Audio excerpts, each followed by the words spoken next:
Olá, tudo bem, gente? Hoje falaremos sobre dicas de como você, professor particular, pode oferecer aulas mais ricas e que estejam alinhadas com a dificuldade dos nossos pequenos, com esse diagnóstico que a gente está aqui debatendo desde ontem. Para você, pai e mãe, como que com ajustes mínimos e pequenos e com a presença constante da nossa supervisão, o rendimento dos nossos pequenos vai melhorar e muito.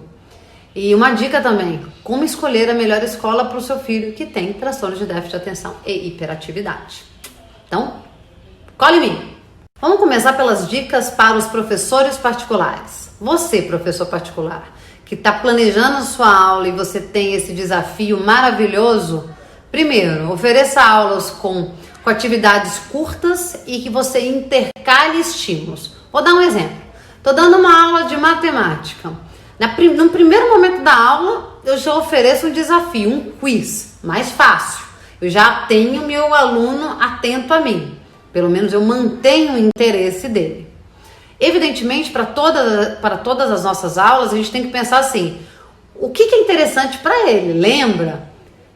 Ensinar tem a ver com o contexto do aluno, para que aquilo seja atraente, para que aquilo tenha conexão e para que aquilo seja interessante e eu tenha ele envolvido no processo de aprendizagem, tá? Primeiro ponto. Vamos lá, você vê seu dever de casa. Criou um ambiente interessante para o seu aluno, tá trabalhando dentro de uma roupagem que para ele é interessante. Você vai manter essa aula com ele sempre atento, ou pelo menos com interesse muito alto, quando você oferece atividades curtas. Então você oferece, olha, faz para mim 2 exercícios, me ensina um, vamos ouvir um pequeno trecho do podcast que explica isso aqui. Depois vamos ver aqui no YouTube uma aula que eu vi que complementa todo esse assunto. Tá vendo? São vários estímulos diferentes, onde este aluno, ele participa ativamente do processo. Aulas onde o professor dá palestra, zero, gente, não façam isso não funciona. Rapidinho, a gente não faz palestra só para alunos que têm transtorno de déficit de atenção, não. A gente não faz para ninguém. Porque ninguém merece uma pessoa lá na frente falando, sem ouvir, sem entender, sem ter uma intervenção, sem ter um outro... Não, a professora não pode ser egocêntrica. O professor tem que entender que o foco da aprendizagem é o outro, não ele. Beleza? Então, continuando. E assim, muito, mas muito importante, coloca assim no top 1 dos itens mais importantes. Valide sempre o esforço, não o resultado. Isso é para a vida. Uma criança que está evoluindo, que ele faz um esforço, mas não conseguiu exatamente atingir o resultado, você tem que valorizar esse caminho. Mas um dia ele vai chegar lá, então valoriza o caminho, valoriza o trajeto, valoriza o esforço. Essa, com certeza, é o maior insumo que você pode dar nas suas aulas para essas crianças. Na verdade, sim, para qualquer uma, né? Um outro ponto que eu acho que seria muito importante, agora, só um parênteses. Por que é tão importante validar? Principalmente para crianças que têm mais dificuldades. Que eu gosto de falar que o caminho tem mais curvas. Porque, por si só, a vida é um pouquinho mais difícil para elas. Então, elas colhem muito mais frustrações do que outras. Então, quando elas percebem que o esforço dela está sendo valorizado, ela tem mais gás para ir para o segundo degrau e assim vai. E assim, refletindo agora sobre o que eu acabei de dizer, é só para elas, é para todo mundo. Todo mundo em alguma área da vida tem uma dificuldade a mais. E se a pessoa que estiver do seu lado perceber que essa aí é a tua dificuldade maior e tá ali te incentivando, reforçando positivamente, poxa, o mundo é mais amor, né? Agora esse recadinho aqui para você, pai e mãe. As escolas dos nossos filhos que têm este diagnóstico, escolham prioritariamente escolas menores, escolas que têm um histórico que você conhece, de alunos que têm transtornos de déficit de atenção e hiperatividade e que foram bem acolhidas. Não só acolhidas no sentido de amorosidade, mas entendendo que este aluno, ele é um ser complexo, como qualquer outro.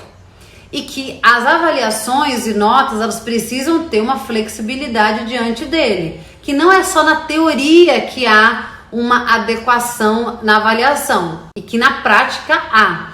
Por exemplo, eu preciso que a escola tenha um tempo maior que ofereça, e a escolha do aluno, um tempo maior para realizar a prova.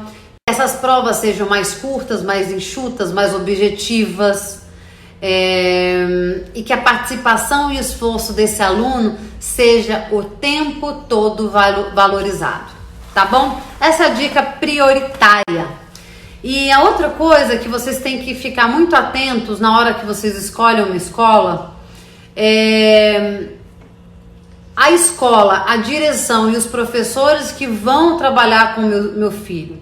Tem diálogo? É fluido esse diálogo? É muito presente? É muito constante? Porque você vai precisar desse diálogo.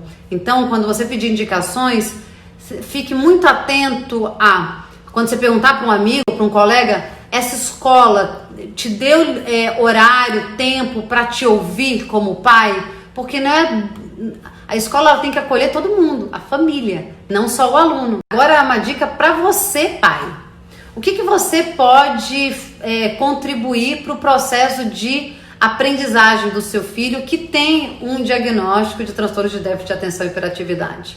Primeiro, palavra de ordem: rotina, organização, instrumentos que fazem o seu filho se nortear diante das demandas do dia a dia.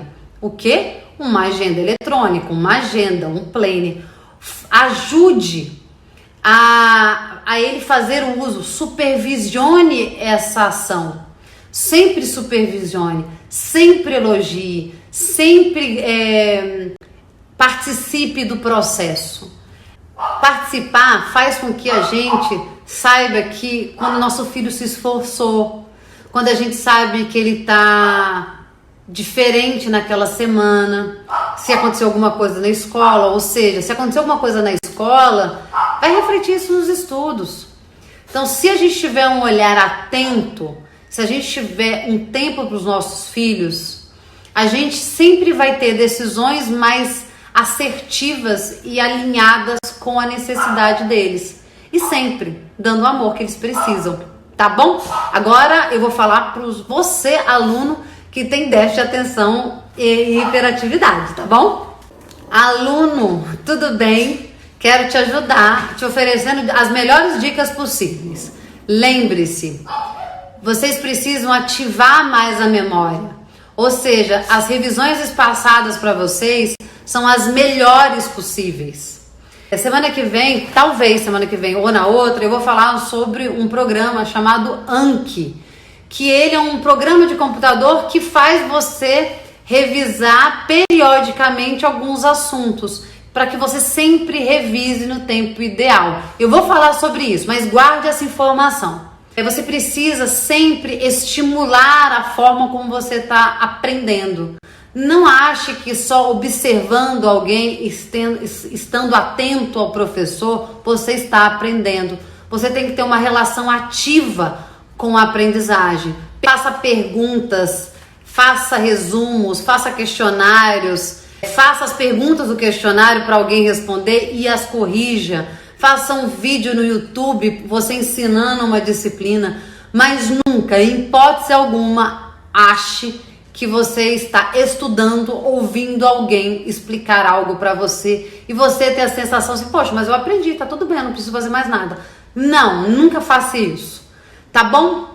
Espero ter ajudado. Acho que ajudei, porque recebi muito feedback legal, tá bom? Obrigada, gente!